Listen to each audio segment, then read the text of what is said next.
In today's world where there is so much hustle and bustle, especially in major metropolitan cities, many people find it convenient to use ride sharing apps such as Uber and Lyft to take them around the city. It's a simple process.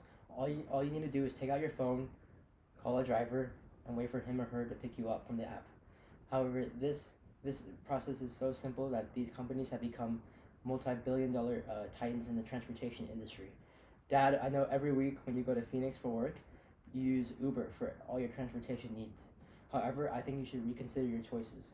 Because when you consider the environmental effects or the financial downsides for drivers or the lack of safety for both driver and passenger, one thing is clear: Uber and Lyft cannot exist. The federal government needs to enact a nationwide ban on these rideshare services. Firstly, rideshare services greatly increase a city's carbon footprint, which can have bad effects on the environment. We can take a look at NYC, for example, the nation's number one consumer of these rideshares. According to a June 2019 study by University of Connecticut's Carol Atkinson Palumbo, in the past 3 years, there has been a 46% increase in rideshares, and this leads to 82 million rides annually. And that's a bit of an increase, and that does raise some concern. Additionally, 20% of the time, these drivers are doing what we consider deadheading. Now, what is deadheading? Well, it's basically these drivers are driving around the city with no passenger, just waiting for the next request.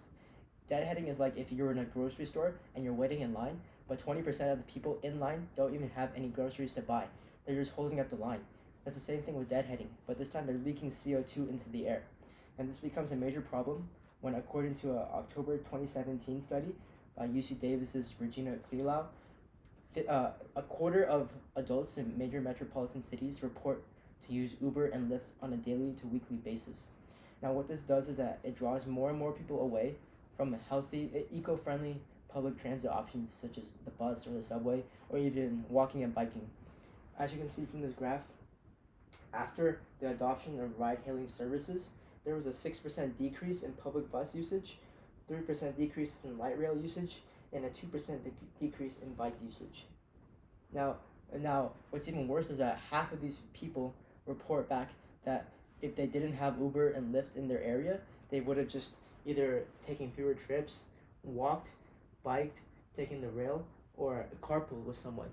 So what these rideshare services are doing is that they're substituting eco-friendly options with added emissions to the already endless amount of miles driven in the city each day. Now, this becomes a major problem when our vehicles have become the nation's number one source of of CO2 emissions. As you can see in this graph from Boston University, since 1990, we have seen a steady increase in carbon dioxide emissions in major metropolitan cities such as New York, Los Angeles, and Chicago. And then when you compare it for emissions per capita, you can see that in recent years they have spiked. And New York has remained relatively low because New York is actually a pretty transit-friendly city. However, we need to flatten this curve if we want to protect the environment. And Uber and Lyft don't do that. Uber and Lyft don't do that. They add unnecessary emissions to the city through things such as deadheading. So what's the point of Uber and Lyft? People obviously have the option to take more eco-friendly means of transportation. So Uber and Lyft do great harm and little good to the environment and the general health of the population. And that's why the federal government needs to step in to take action in order to flatten this curve. That's why Uber and Lyft should not exist. However, the main argument for Uber and Lyft is that they offer a lot of mobility and convenience. However, this is based on a false causality fallacy. Many people believe that since the app interface and the process for getting a ride is so simple and fast, then the trips there must also be simple and fast. However, that's what Uber and Lyft do on purpose. They design their apps to be clean and minimalistic, and their clean logos are supposed to represent a clean experience. However, recent studies show otherwise. According to a 2016 study from the University of Kentucky, researchers studied the recent uptick in San Francisco's traffic congestion, and what they found was that after 2010, where Uber was first introduced into the city, between 2010 and 2016, there was a 60% increase in traffic congestion, and rideshare services such as Uber and Lyft contributed to half of that increase. Now, the study's main researcher, Gregory Earhart, stated that without these services and accounting for population growth and construction, there would have only been a 22% increase in traffic congestion. Now, what this means is that the streets are beginning to get clogged, and that can hurt your workflow and your productivity, and that actually undermines the main purpose behind taking these rideshare services. You want to get somewhere quick, and you want to start your day. But if these lanes with the millions of cars on the streets, 15% of them, in fact, are actually rideshare services, and that can cause endless frustration and annoyance. However, these rideshare services aren't fulfilling their main purpose, which is to foster productivity and workflow. They do the opposite. And when you compare that to the fact that many people actually have the opportunity to take eco-friendly options such as biking, the subway, or the public bus, it shows that not only do rideshare services hurt productivity, they also hurt the environment, and people can actually improve their productivity through these eco-friendly options. Finally, Uber and Lyft continuously show a lack of concern for both the safety of drivers and passengers. For example, Uber and Lyft consider their drivers not as employees, but as independent contractors. What this means is that these drivers have to pay for their own vehicle insurance, their own health insurance, and their own commodities for the passengers on the rides.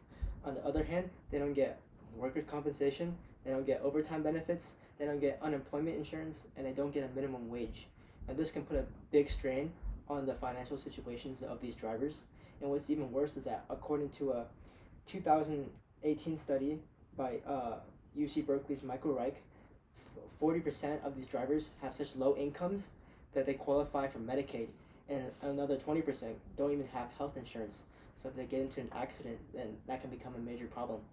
And also, according to a 2019 study by Chicago University's John List, 60% of passengers don't even tip their Uber or Lyft drivers.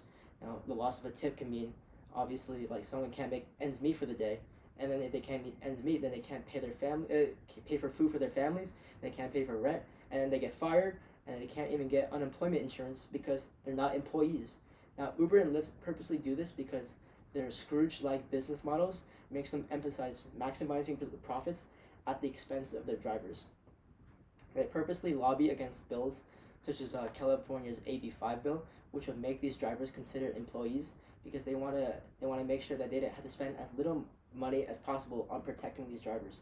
And another concern is that Uber and Lyft don't even take the necessary measures to protect their passengers. When you want to become a taxi driver in a major city, you have to go through drug screening and driving standards tests and fingerprint-based criminal history background checks. However, Uber and Lyft don't do this at all, and that puts the passengers at risk. Last year, Uber itself reported that there was nearly 3,000 sexual assaults committed against either the driver or the rider in the past year. And this is a repeated behavior of putting both the driver and the passenger at risk. And when you add that to the fact that Uber shows little concern for the financial needs of these drivers, one thing is clear: Uber and Lyft don't have the people in mind. Instead, they have money on their mind, and that's why we can't tolerate their behavior anymore. And Uber and Lyft should not exist. In conclusion, if the federal government doesn't step in and take action against these rideshare services, they will continue to harm both our environment, our productivity, and also the financial lives of these drivers. So what can you do to help? Well, we can take the BART to SF, bike, not Uber, all the way to City Hall, go to a town hall meeting, and tell the city officials one thing: Uber and Lyft should not exist. Thank you.